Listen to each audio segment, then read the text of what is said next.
there, my name is Beck, and neither am I from another planet. Please like, share, and subscribe, and ring that little bell so you're notified when new videos drop. So this is the second in an ongoing, it's going to be quite a lengthy ongoing segment that I'm going to be doing on my channel called, Oh Boy, That Aged Badly. Oh Boy, That Aged Badly. Because, we're coming out of a period where our culture has been hijacked. Hijacked by people who hated our culture, who absolutely hated it, and they wanted to change it, and so it didn't go that well. It didn't go that well, across the board. Yeah, they hijacked it and they changed it, and everybody said, "Yeah, I'm not that interested, not that interested." And now they're becoming financially, non-viable anymore.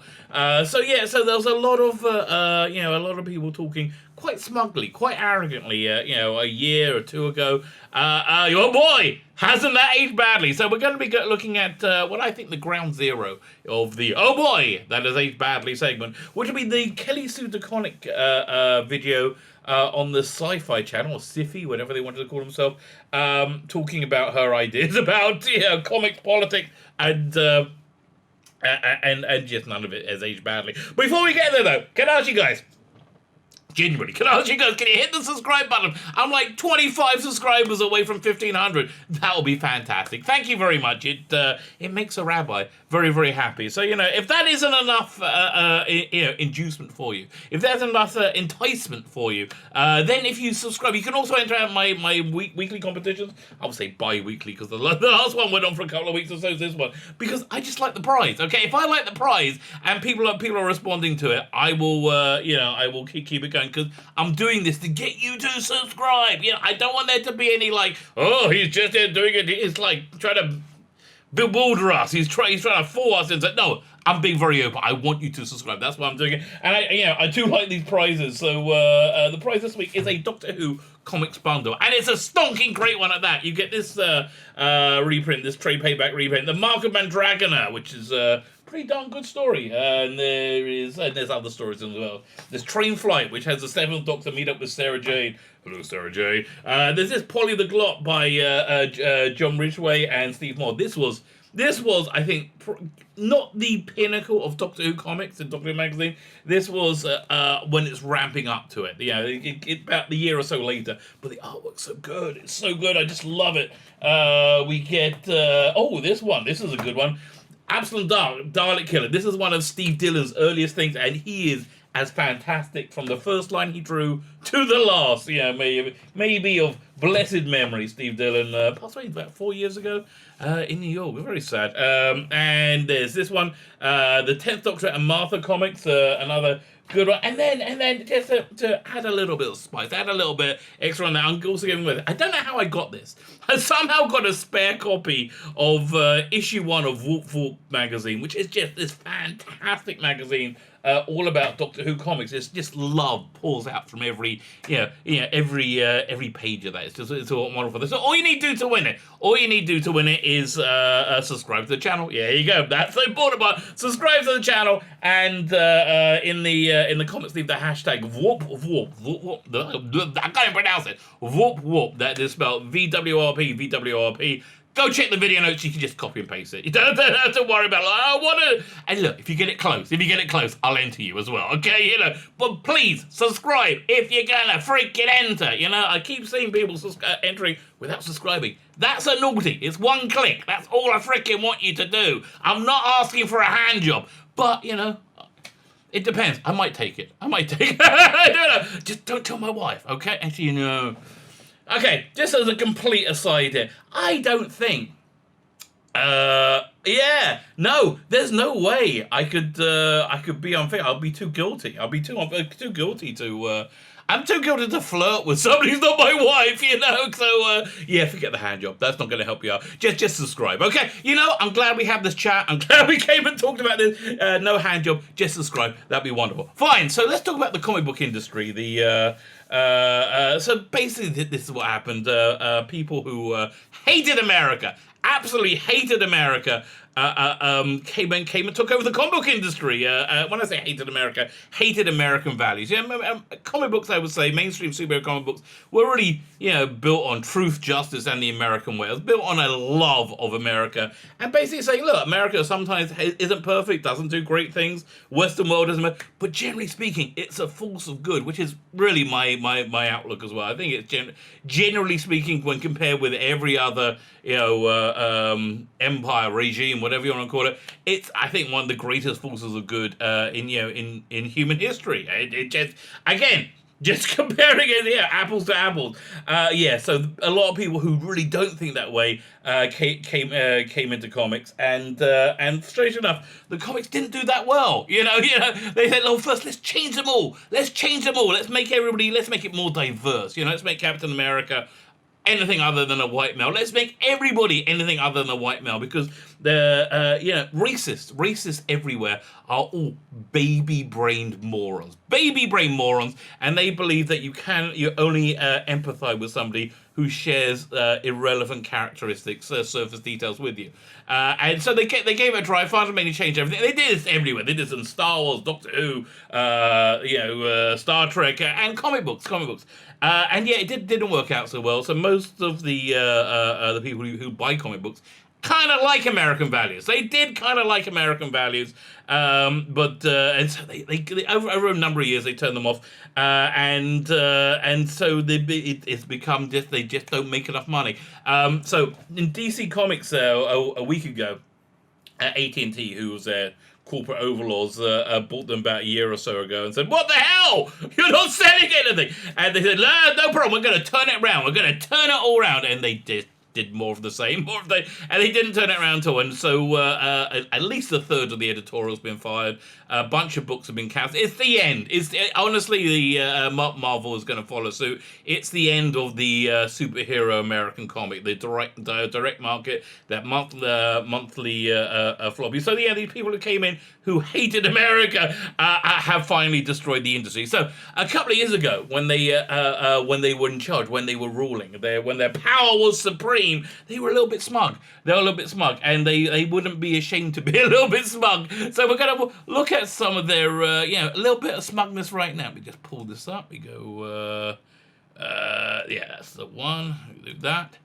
Let's make that a bit bigger. I'll move my head over there. I'll move this down here, and I go, doink. There you go. Kelly Sue DeConnick. And Kelly Sue DeConnick is one of these people who hate American values, hate them with every fiber of being, and she actually deals with these things quite directly. She's the person who wrote the comic book version that the Captain Marvel was based on, the movie Captain Marvel. Captain Marvel, I think, for most people watching it, will like. Most fans watching was like, yeah, this is probably the end of the MCU. Like, look, the pandemic came at a good time. I saw Endgame. I was kind of irritated by that point. Endgame wasn't that good, by the way. I'm a little bit surprised, but so I'm right ready to jump off. I don't know. I'm not.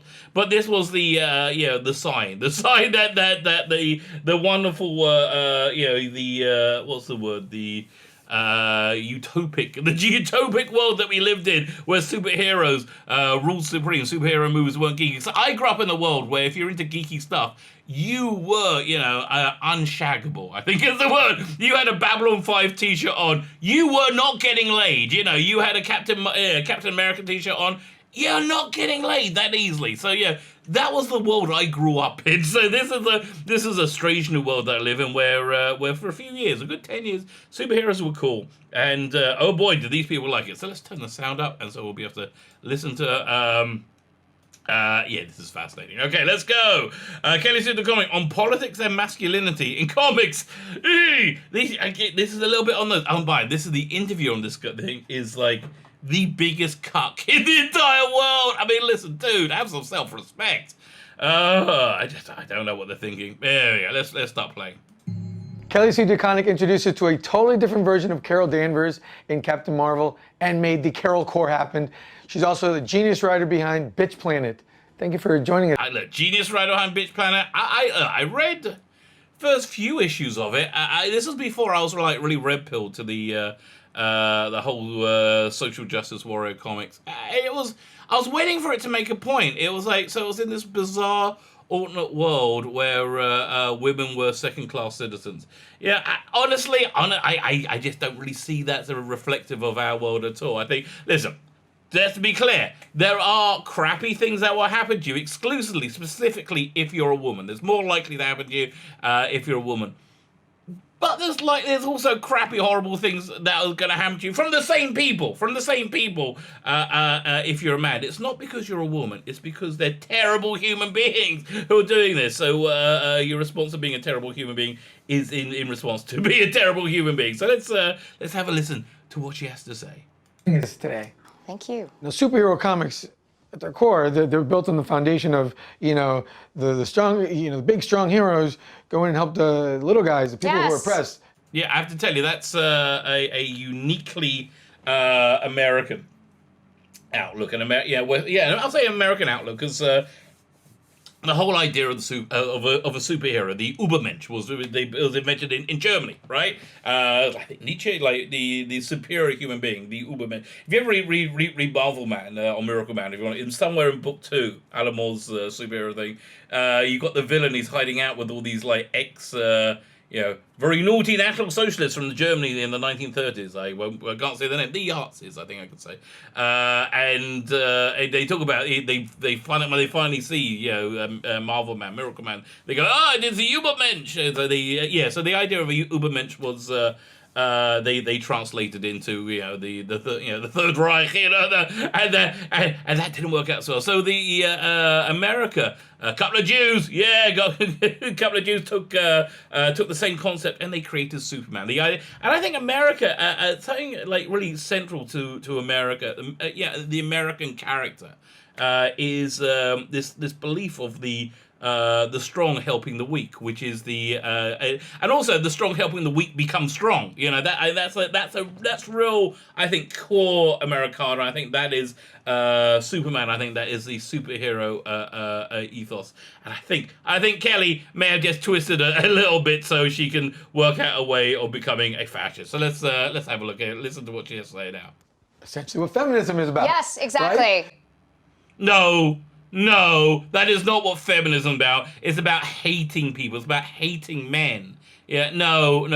Listen, there's a reason that was it 75% in the UK, and I think the higher or lower in the US, women do not want to identify as feminists because it's not about that at all. It's a hateful culture and philosophy that takes no accountability for oneself and puts every problem that you have on other people. It's not the strong helping the weak at all. This is always when people are like, would you please get your politics out of my comic books? I'm like, what comic books are you reading? Okay, so the politics that they're finding objectionable is again the politics that hate America. Yeah, there was always political commentary, and there's all been political commentary in all of culture. You can't have a human being produce a work of art, a work of fiction, right, without it being a reflection on themselves. And everybody has political beliefs. But, again, I think the underlying difference is the hatred of America. Star Trek did this really great episode with Frank Gorshin, where, one guy was black and white side and white on the other, and the other guy was white on the other side and black, and they hated each other. And it just showed you how stupid, focusing on one skin color actually is, and it was a great episode. But and racism was certainly a part of America in the 1960s. 100%. Desegregation was racism was a hot button topic. But still, beneath that, there was this underlying belief that America, that the Western world was great. So that's the politics they want you to take out. This thing that hates men and hates the Western world. So I hope that cleared you up for you, Kelly. Let's see if she gets it. I think she's not. I don't think she's going to get it. Where is the apolitical comic book that you're reading? Like, I want to go back to the comic books we were reading in my youth. The 70s, when they were incredibly political and not even... Or you go back to the Ditko Spider-Man issues, which was, Peter Parker was getting bullied and traumatized. Yeah, again, that America isn't perfect is fine. That's realistic. That's normal. That America is evil, which I think is the point of view that you come from, Kelly, that might be the bloody problem, ding-a-ling. That might be the problem. Yeah, listen, all this was great. All this was fantastic when, the comic book industry could survive. Yeah, Jim Lee, the head of DC Comics, said, for years, 25%, which I'm going to take as 35 to 40% of the books are not breaking even, of the comics weren't breaking even and weren't profitable, right? You shouldn't need a mass firing, a mass culling to understand that that's not good. That's bad. If you reach the point where all your product, like a significant portion of your product, is completely financially unviable, you're doing it wrong. You're doing it wrong, and you shouldn't need a mass firing from your corporate overlords to explain that to you. Traumatized at school. Yes, I'm sorry to break this to you, but Captain America is a social justice warrior. I'm sorry to break this to you. Captain America is not a social justice warrior. Okay, here's the difference between somebody with a conscience, a political conscience, a social conscience, and a social justice warrior.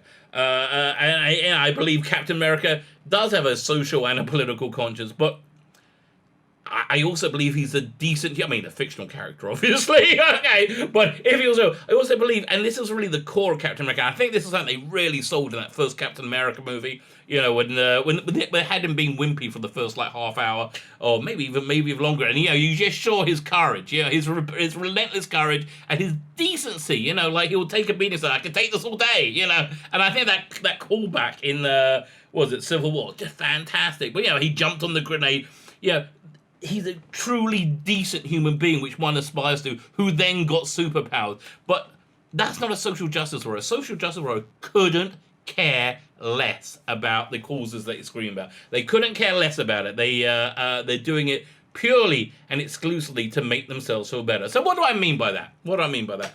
They won't put any thought, because also they're baby brain racists as well, but they won't put any thought into anything other beyond their own feelings.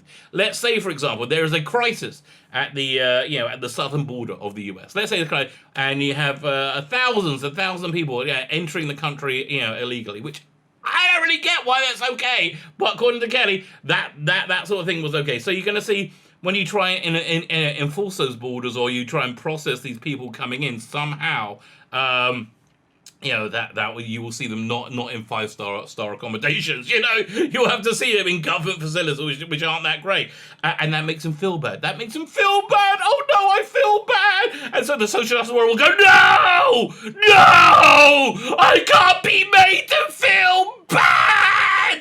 And so they'll.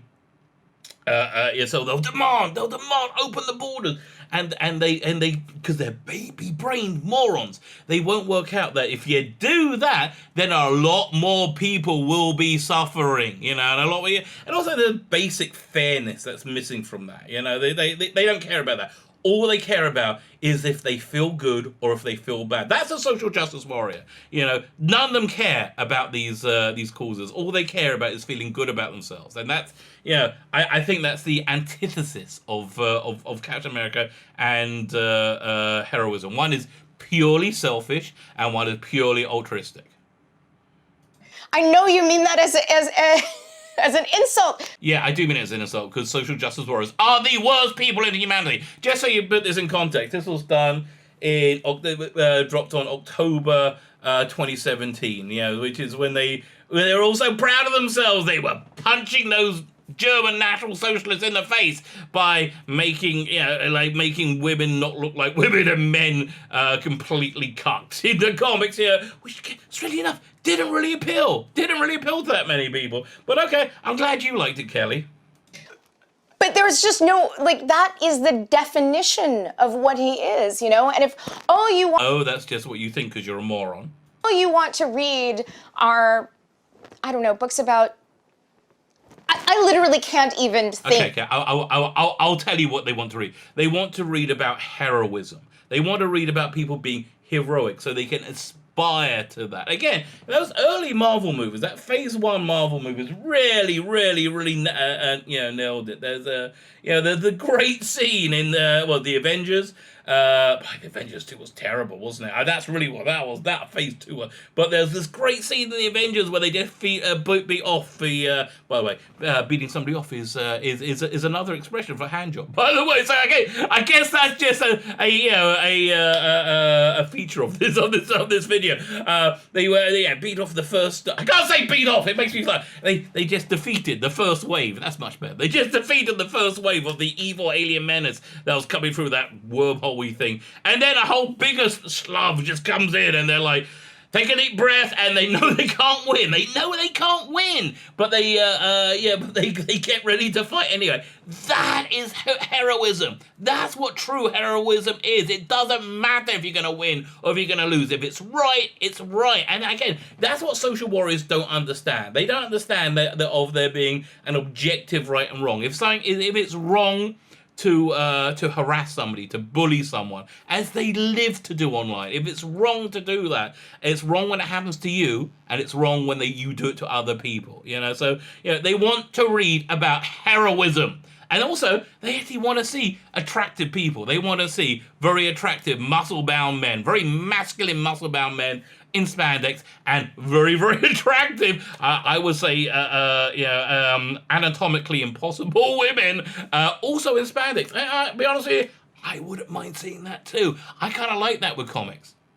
Think of what would be. You're right. If Cap had a Twitter account, he'd be an SJW for sure. Yes. No, morons, no. I mean, and that's not a bad thing. Chris Evans. No, it is a bad thing. It is a bad thing. Again, listen, look. You want to know what's a bad? Okay, I watched a video on Twitter, and Twitter's a terrible place.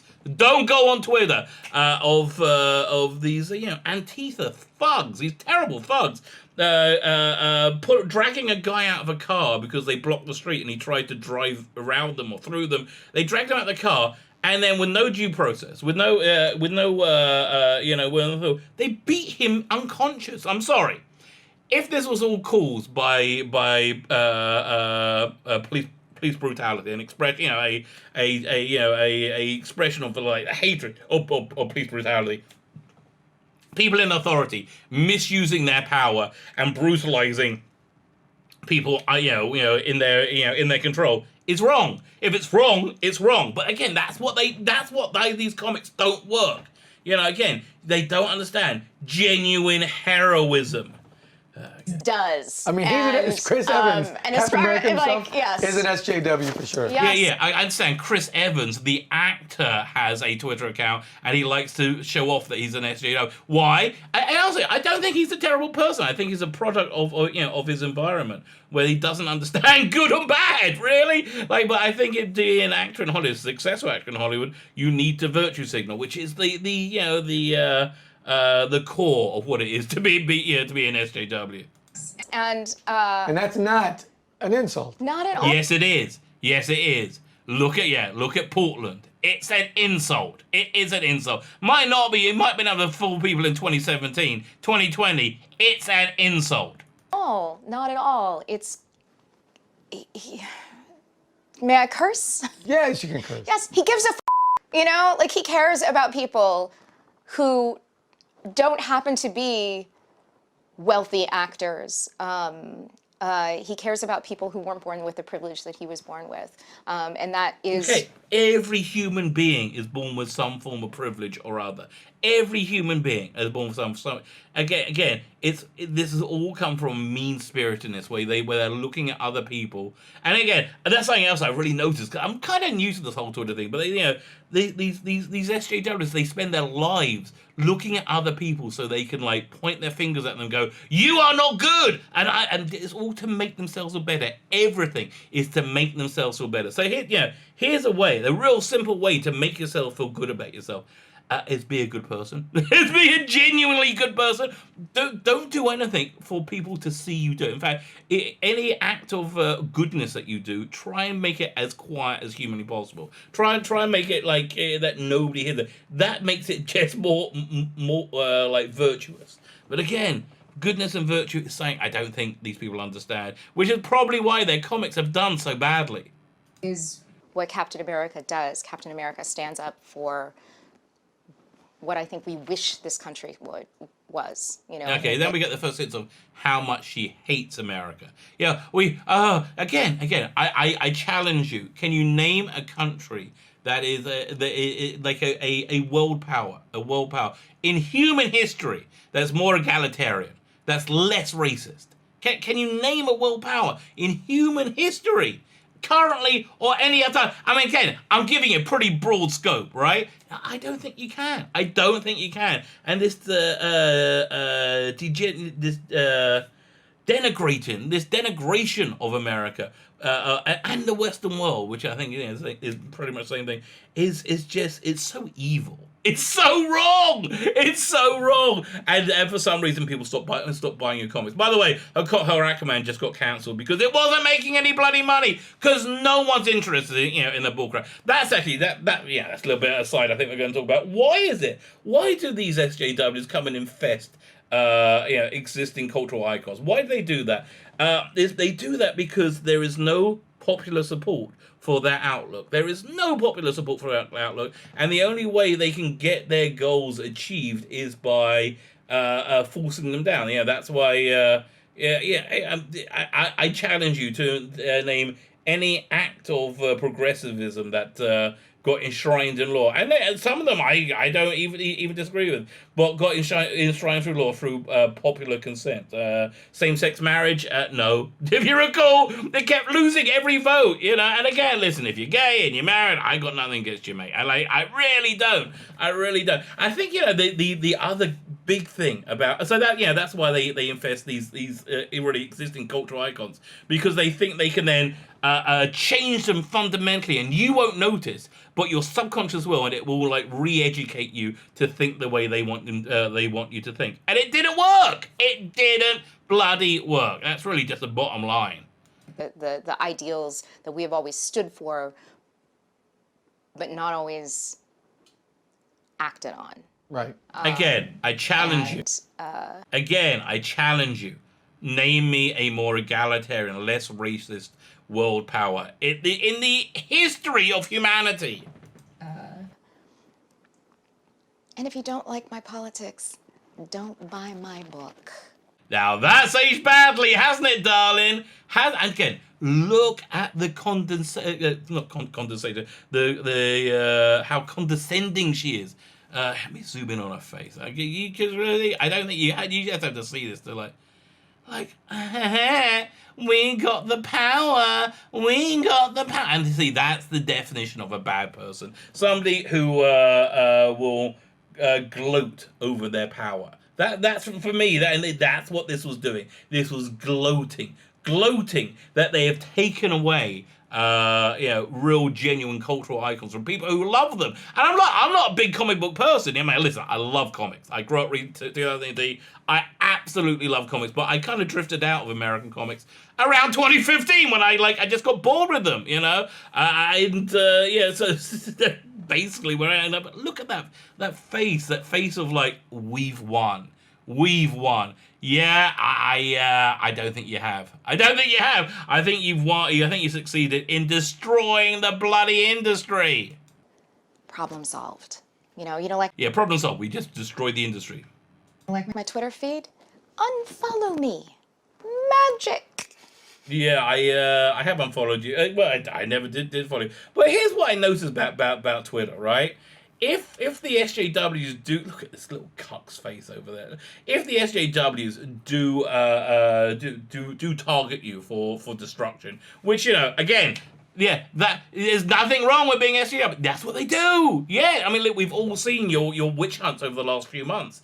And they also know the mob they created will turn on them in a second. J.K. Rowling is a little bit like, whoa, WTF, what happened there? It's, but yeah, here's the thing.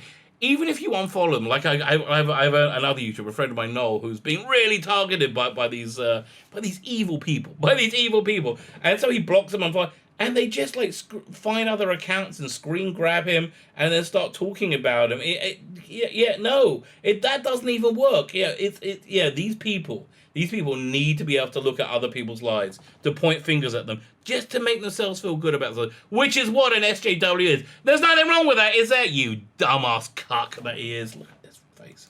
You know, I didn't come into your house and yell at you. You gotta seek me out. Okay, yes you do. That's what you did with your comics. You came into our house and you yelled at us. So I think another big differentiation between SJW, comics, movies, TV shows, and things that just with a political bent that you don't necessarily agree with. It's they will present they'll present their outlook. So this is what I believe. This is my view on life. You can agree or disagree. That's that's basically, I think, completely valid, and I will say necessary of any genuine creator. Right? I really think that's an important freedom that any creator needs to have. But these SJW books, they don't do that. They come in and say, this is what I believe, and if you don't agree with me, I hate you because you're evil. That's exactly what they do. So yes, you have come in here, come into our house, and you have screamed at us. So don't. If it's problematic, if it's upsetting to your delicate constitution. Youngblood, Wildcats, Bitch Planet, Pretty Deadly. That's quite the variety of books. Books under one umbrella. Just look at that smug face. He's so smug. So smug. Yeah, and again, while this was going on, she's a liar. There was this Whisper Networks that they said, no, it didn't exist, pish posh, Whisper. And then somebody exposed them all, bleedingfool.com. Because did a couple of explosives that posted on them. And they were Whisper Network gatekeeping. There was a active a total control of the industry to not allow anybody who didn't have their insane politics, their insane worldview, be allowed to have any creative voice. So yes, that's exactly what it is. And again, this smug little face she's got, the smug face is because she thinks she's won. And honestly, did she win? It's an argument. DC Comics now going forward will be mostly YA novels like You Bought Me an Ocean or the gay Aquaman one.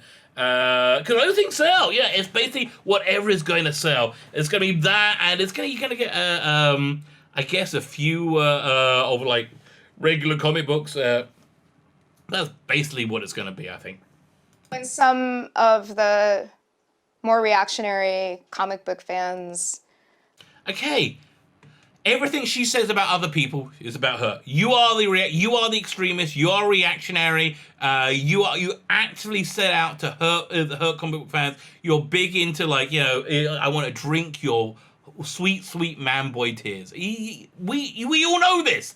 This is where you're coming from. This was never in debate. Your utter hatred of anybody who doesn't share your worldview. I would say your totalitarian, quasi-fascist hatred of anybody who doesn't share your outlook. Is just wrong and evil. And pretending that isn't is equally wrong and evil. But again, these are just terrible human beings. What my academic friends like to call the normative comic book reader. Academic friends. If you want to go one notch below comic book writer, then you go to an academic. If you go one notch below academic, you get to journalist. If you go one notch below journalist, you get to child rapist. I guess I guess that's how it goes in the Dante's Inferno. Again, but look, I just got to zoom in his face again. We've won. We've taken it all away from you. Okay, great. I'm glad that worked out for you. Comicsgate. By the way, that's why they hated Comicsgate. Is because it's not good enough that they forced everybody out of mainstream comics that didn't share their insane extremist ideology. Right? That wasn't enough.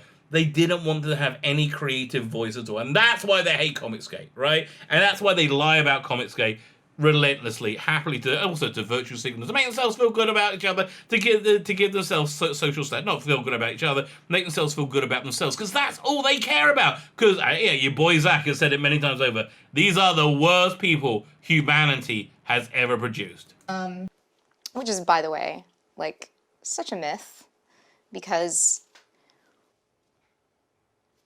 We're all freaks and geeks. Well, we could go through, I could go through the history of the evolution of the comic book industry and how this idea that it is, that the core readership of comic books is white boys is very recent. Okay, no, okay, yeah. Stop looking at people's skin color. It's not white boys. It's not. There's nothing to do with skin color. It's to do with people being, what you call as an insult, cis. Yeah, be comfortable in your skin. People being normative heterosexual young males. Okay, and there are women who like comics, but there's never been a massive market in these type of comic books. Maybe 20-30%. I think. I really don't know. There are other comic books with Sandman was, I think you had was it 50% between male and female. But again, like Star Wars is the best example I can think of. If you make Star Wars for 8-year-old boys, it's fantastic. It's wonderful. It's The Mandalorian. Star Wars for 8-year-old boys. If you make Star Wars for 8-year-old girls, it's terrible. Rey. Yeah, it's unwatchable. It's unreadable. It's unlistenable. So let's carry on. In our evolution, we have a long history, and that is really again, nothing to do with skin color. It's to do with your agreement with traditional Western values, right? Which you hate. So those are the core readers, and those are the readers that you alienated by making a terrible product, making absolutely terrible subpar products, and then going on your social media account and telling you how much you hate people, and going to people saying, if you don't like my politics, don't buy my books. You destroyed your industry. Yeah, utter moron. A very small part of it, but we have a really short memory in this industry. There's no industry anymore. A book called Calling All Girls that was largely comics sold 500,000 copies in the 40s. Okay, yeah. Again, I love hearing your financial business analysis of the current comic book market. Did it work out? No, it didn't. Girls read comics. Girls have always read comics. If we had more time, I would talk to you about manga and what that proved about the market. Manga's the only thing that survived. Because you SJWs weren't able to infest manga, right? So that managed to survive because honestly, the market that bought manga, which is Japanese, they're not going to put up with your bullcrap. They're not going to put up with it. They're not interested. They're like they will act the same way as the American market, and they would reject you in a heartbeat. But there is nothing inherently masculine about words and pictures. There is nothing inherently masculine. Okay, there's nothing inherently masculine about words and pictures. There is something inherently masculine about the mainstream superhero market, which was your main audience, who you absolutely hate. About science fiction or pulp. There is nothing in the history of our industry is inherently masculine. There's not. No, again, it's an utter lie. It's an utter lie that has oh boy, has this aged badly? That's an utter lie. Again, make it for 8-year-old boys. 8-year-old boys, pure masculinity. I watched Indiana Jones and the Temple of Doom recently, a couple of weeks ago, and it was glorious. And you know why? It was unashamedly masculine. So the reason, the reason that you hate that he wants to say this, that there's nothing inherently masculine, because she hates masculinity. She calls masculinity toxic.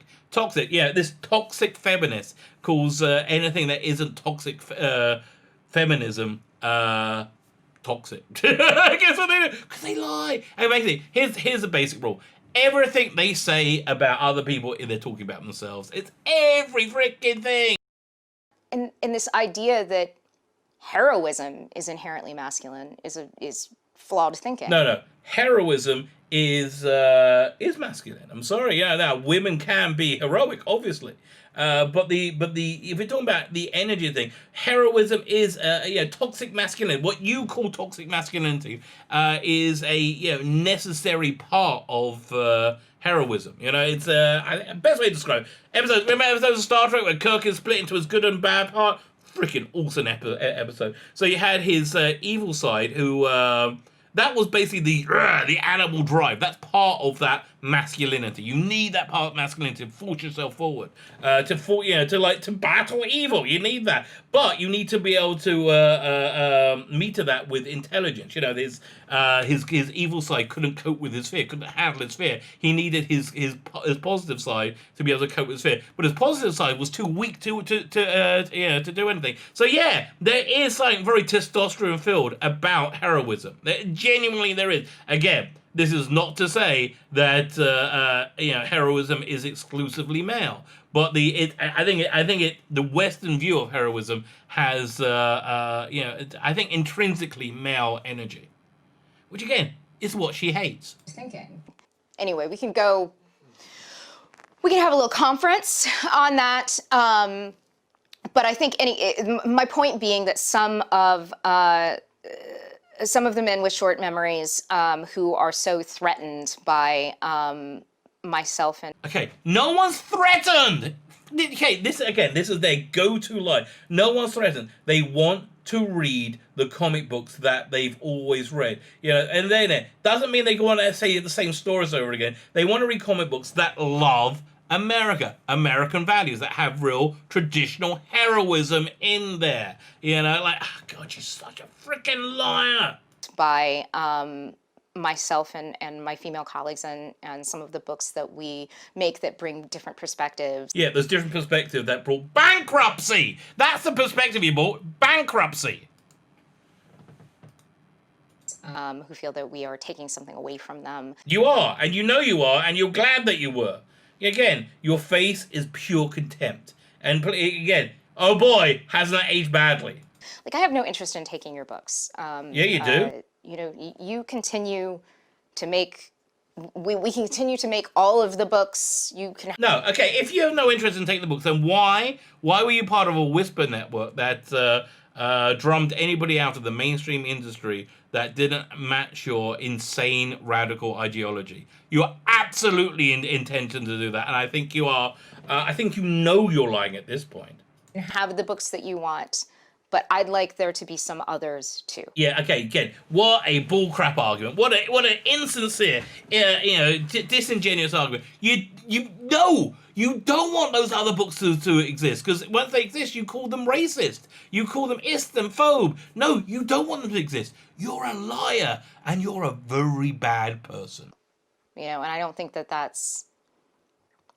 I'm going to make the books that I want to make, and if you don't want to read them,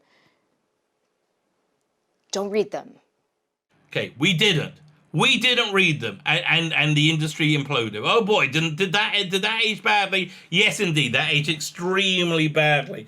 Again, what a complete lie. You wanted to take them away. You wanted to deplatform anybody. I mean, it's not enough that they would vote Democrat. No, they have to share your insane ideology, your hatred of the presidency, the hatred of America. And if they didn't share that, you drummed them out the industry, which is what you did with your Whisper Network. So yeah, so this is part 2 of my ongoing things of, oh boy, that aged badly. Because yes, that indeed aged very badly. My name is Sheila Becken, the Rabbi from another planet. Please like, share, and subscribe, and ring that little bell so you're notified when new videos drop. Yeah!